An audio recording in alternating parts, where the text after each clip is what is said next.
Question number 12। तो ये question बिल्कुल फ्री का है, स्कोरिंग क्वेश्चन है, बहुत कम समय में एकदम सही आंसर आ जाएगा। क्या लिखा है देखोगे। 1 mole of a monoatomic gas undergoes an adiabatic expansion in which its volume becomes 8 times its initial volume। तो मोनोएटॉमिक आइडियल गैस है, 1 मोल है और वो एडियाबेटिक एक्सपेंशन कर रही है और उसकी वॉल्यूम 8 गुना हो जा रही है। n इक्वल टू 1 हो गया। मोनोएटॉमिक गैस के लिए गामा की वैल्यू क्या होती है 5/3। वॉल्यूम इनिशियल v है तो फाइनली 8v हो जा रही है। ठीक है, पता तो है नहीं इनिशियल वॉल्यूम क्या है, तो इनिशियल को v मान लिए, फाइनल को 8v मान लिए। आगे, if the initial temperature of the gas is 100 kelvin, 100 kelvin का इनिशियल टेम्परेचर है अगर, and the universal gas constant is 8। ठीक है भाई, 8 पॉइंट कितना 8.314 होता है वो, और उसको अप्रोक्सीमेटली 8 दे रखा है, अच्छी बात है। तो बताना है decrease in the internal energy. भाई ध्यान दो, यहाँ पर चेंज इन इंटरनल एनर्जी नहीं लिखा हुआ है, क्या लिखा हुआ है, डिक्रीज इन इंटरनल एनर्जी। ठीक है, अभी सोचो यहाँ पर इंटरनल एनर्जी के साथ क्या हो रहा होगा। यार एडियाबेटिक प्रोसेस है तो हीट तो एक्सचेंज हो नहीं रहा है। ठीक, ये सिर्फ सोचने की बात कर रहा हूँ ना। हाँ, तो हीट तो एक्सचेंज हो नहीं रहा और गैस एक्सपैंड कर रही है। गैस एक्सपैंड करेगी तो वर्क डन पॉजिटिव आएगा, वर्क डन पॉजिटिव आएगा, हीट का एक्सचेंज हो नहीं रहा है, तो कहाँ से आएगा वो work, obviously internal energy decrease होगी।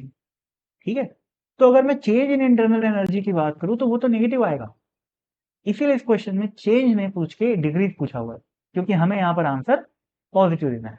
ठीक है, तो ये तो ज्ञान की बात हो गई। क्वेश्चन सॉल्व कैसे करना है देखो। ये सब वही है यार, सब जो जो क्वेश्चन में दिया है उसको मैं लिख रखा हूँ, एडियाबेटिक प्रोसेस है ना, अच्छी बात। आगे बढ़ते हैं।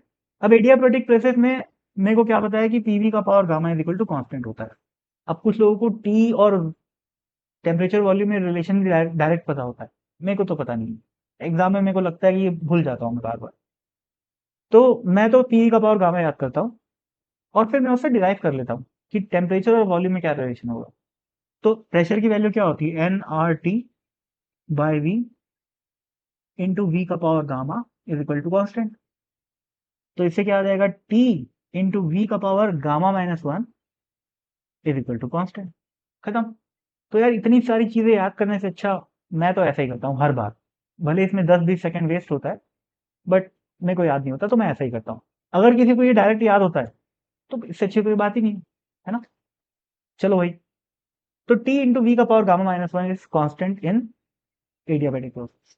तो T1 इंटू V1 का पावर 2/3, 2/3 बोले तो गामा -1 है ना, 5/3 -1 करोगे तो क्या आएगा, 2/3 आएगा, is equal to T2 into V2 का पावर 2/3। अब क्या रियल एग्जाम में ये लिखते रहोगे पूरा, नहीं, मैं समझा रहा हूँ इसलिए लिख रहा हूँ। रियल एग्जाम में सीधा वैल्यू रखोगे क्या, कि भैया टेम्परेचर इनिशियल क्या है 100, इनिशियल वॉल्यूम V है, गामा -1 बोले तो 2/3 is equal to final temperature T2 है, फाइनल वॉल्यूम 8V है, उसका पावर 2/3। ठीक है, अब इसको सॉल्व कर लो यार, V और V कट जाएगा। ठीक है, और देखो भाई ये 100 बन गया इधर, और T2 है यहाँ पर, और 8 का पावर 2/3 है, तो 8 का पावर 1/3 कितना होता है 2। ठीक है, और 2 का स्क्वायर क्या होता है 4, तो यहाँ पर आ जाएगा 4। किसी की मैथ्स अच्छी है तो सीधा निकाल लेगा वो, देखते था।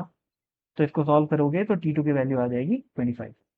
ठीक है भाई, मैं फिर से बोल रहा हूँ, मेरे वीडियोस थोड़े से लंबे रहते हैं क्योंकि मैं हर बच्चों को कवर करने की कोशिश करता हूँ। ठीक है, जिनकी कैलकुलेशन वीक है, जिनके कॉन्सेप्ट वीक है, सबको लेके चलने की मैं कोशिश करता हूँ, इस वजह से थोड़े लेंदी जाते हैं।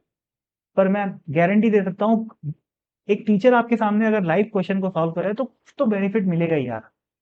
ठीक है, तो लेंदी है वीडियो बोल के बेकार नहीं है। ठीक है, काम का है।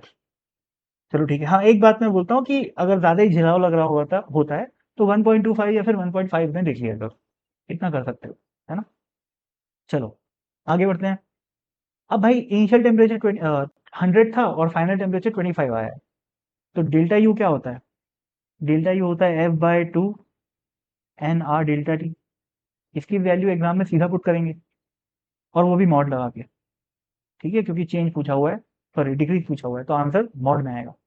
तो mod of F/2 NR delta T, ये सब एग्जाम में तो लिखना ही नहीं है। एग्जाम में क्या लिखना है, सीधा 3/2 इंटू एन की वैल्यू कितनी है 1, आर की वैल्यू कितनी है 8, और डेल्टा टी का मॉड कितना आएगा 75।